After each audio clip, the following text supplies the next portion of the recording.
Hola a todos, este es su espacio de aceite y vino para el alma herida.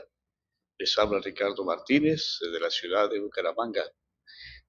Quiero compartir otra porción y esta vez muy corta, es un solo versículo, en el Evangelio de Marcos.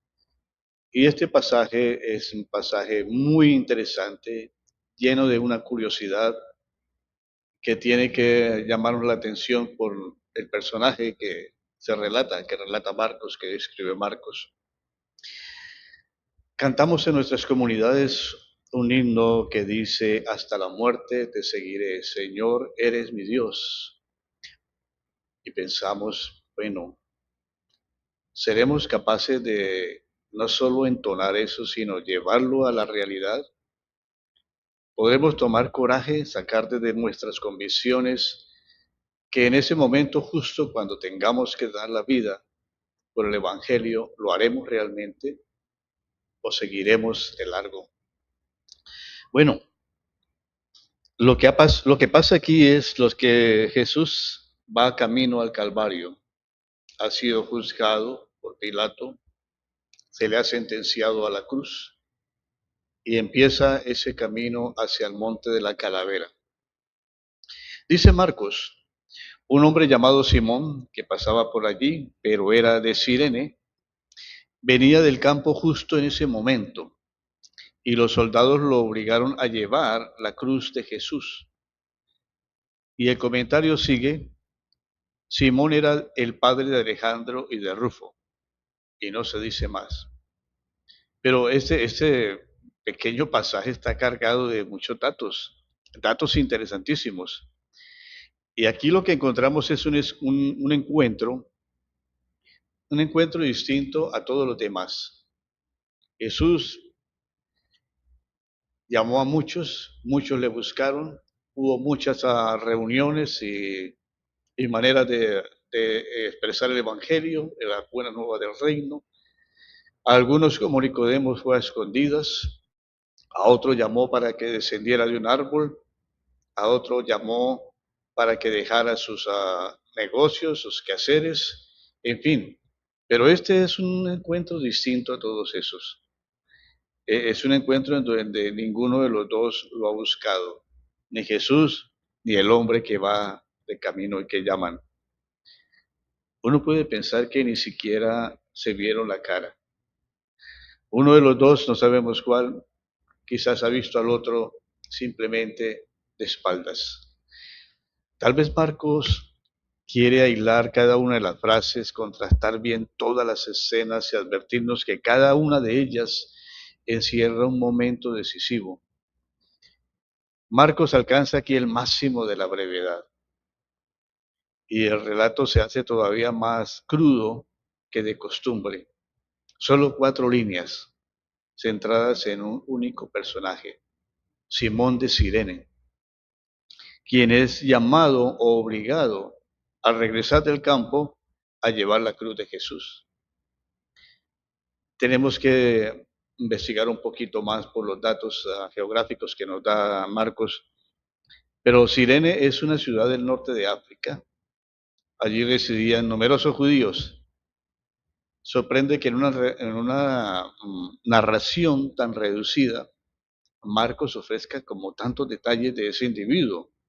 Nos dice su procedencia, nos dice el nombre de sus hijos, y a mi entender, el Evangelio de Marcos, antes de dar mi opinión, el Evangelio de Marcos fue escrito 65 años después de la resurrección, es decir, 60 años después de que ese hombre cargara la cruz, y que se mencione a los hijos y que se por nombre, como que nos da a entender que esas personas viven y quizás sean parte de esa primera comunidad cristiana. Lo digo por la referencia tan precisa, ¿no? O quizás Marco quiere como encerrar esto como un documento histórico, que no es una leyenda, que da lugares, que da personas, que da nombres. Bueno, volvamos al relato. Simón es llamado, es obligado más bien a prestar un servicio público. para llevar la cruz. Marcos dice simplemente que venía del campo.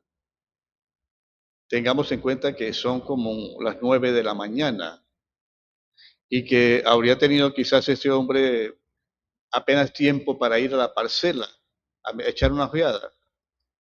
Y así que lo que pasa es que venía de una casa de campo de la periferia de la ciudad. El otro tema interesante es la forma de la cruz, ¿no? Porque dice que fue llevado. Es que las escenas de las películas que nos han presentado sobre la crucifixión de Jesús, pues tienen diferentes registros y lo muestran gráficamente de diferentes formas. Debemos entender que la cruz era un suplicio más atroz, el más atroz de la época. Era infame, reservado solamente a los esclavos, a aquellos que no eran ciudadanos romanos. A los romanos se les juzgaba de otra manera. Podía ser un madero vertical que se empalaba o se apoyaba al condenado en él, cabeza arriba, según los casos, porque a otros era cabeza hacia abajo. Era un madero horizontal, dicen, colocado encima de otro vertical, como conocemos nosotros la cruz o los crucifijos. El Evangelio nos dice que la cruz de Jesús es precisamente de ese tipo. Se colocó un escrito arriba, en el madero. Así que había una prolongación de un madero vertical allí. Según el texto de Marcos, Simón no se limita a ayudar a Jesús a llevar la cruz como se presenta con frecuencia en esas escenas, que Simón está por un lado cargando el madero y Jesús está en el otro lado, no. Aquí dice que lo lleva él mismo. Hay un breve descanso de ese madero en Jesús. Es que Jesús está agotado por la flagelación, por el látigo que le dieron los soldados de Pilatos. Quizá ya no estaría en condiciones de llevar su parte y todo el peso había recaído sobre el cireneo. Marcos especifica que Simón de Cirene ha llevado la cruz a lo largo de todo el recorrido o un solo tramo, no lo dice. Podemos decir que fue un solo tramo o podemos decir que de a partir hasta el momento de llegar al monte. No es tan importante. El suplicio registraba en los castigos de los romanos que el condenado debía recorrer la ciudad a través de las calles más frecuentadas, bueno, para que sirviera como de escarmiento y que quedara expuesto a las burlas y a los golpes de la gente. Uno cree saber que ese es el propósito quizás de Simón al poner ese pasaje que ninguno otro registra. ¿Saben algo? Jesús habló muchas ocasiones acerca de que debemos llevar su cruz. Y aquí aparece Marcos llevando literalmente la cruz de Jesús, pero no la lleva como uno de los discípulos que había dicho antes, yo hasta la muerte te voy a seguir. O cuando Jesús dijo, voy a ir a Jerusalén y voy a ser tratado así, así, por los sacerdotes y por los principales. Y Tomás dice, vamos para que vamos. Morimos con él también si es necesario. Pero no estaba ninguno de ellos allí dispuesto a cargar con Jesús el peso. Fue un discípulo, pero fue un discípulo obligado a hacerlo. Y esto es quizás lo que presenta Marcos también. Hay una enseñanza aquí detrás de todo el escenario histórico. No hay ninguno que sea voluntario. Los soldados tienen que reclutar a otro, le guste o no le guste.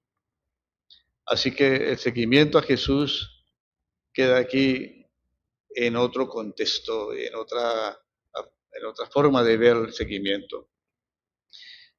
No solamente vemos aquí a un Cirene, que es a un Simón de Cirene, que no era discípulo, aportando algo en ese descanso, breve descanso que Jesús tuvo del madero. Uno puede recordar al centurión romano, allí frente a la cruz también. Dice capítulo 15, versículo 39 del mismo Evangelio, el oficial romano que estaba frente a él Al ver cómo había muerto, exclamó, este hombre era verdaderamente el Hijo de Dios. Ambos personajes indican que hay algo inesperado, venido de lejos, algo que deberían haber hecho los más cercanos a Jesús. Estos últimos, que no eran creyentes, en la hora decisiva estaban allí. Dios se desilusiona donde se espera encontrar fe. Y Dios celebra encontrar fe en donde no se espera encontrarla.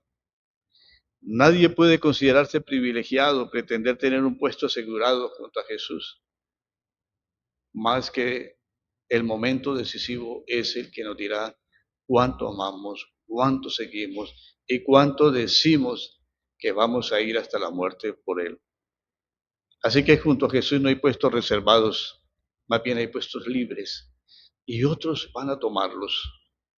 Hasta el momento en que Jesús tome posesión de la cruz nuevamente y los clavos lleguen definitivamente sobre sus manos y sus pies y dé el último suspiro, entonces vamos a entender que esa cruz de Jesús se nos ofrece para llevarla nosotros ahora y que es una gracia de Dios que podamos llevar la cruz de Jesús. Y la cruz de Jesús tiene que ver mucho con nuestro compromiso y nuestra imitación de su vida. Es hacer morir, es crucificar muchas cosas que quizá no nos gusta que mueran, pero deben ir allí. Pues por alguna manera tenemos que morir para proclamar la resurrección. De otra manera no habrá resurrección. Bien, queda este pasaje de Marcos con tantos detalles para nuestra reflexión del día. Gracias por atender los temas y compartirlos con otros. Y bueno, me despido diciéndoles, mientras pasa el día, estemos contentos en el Señor.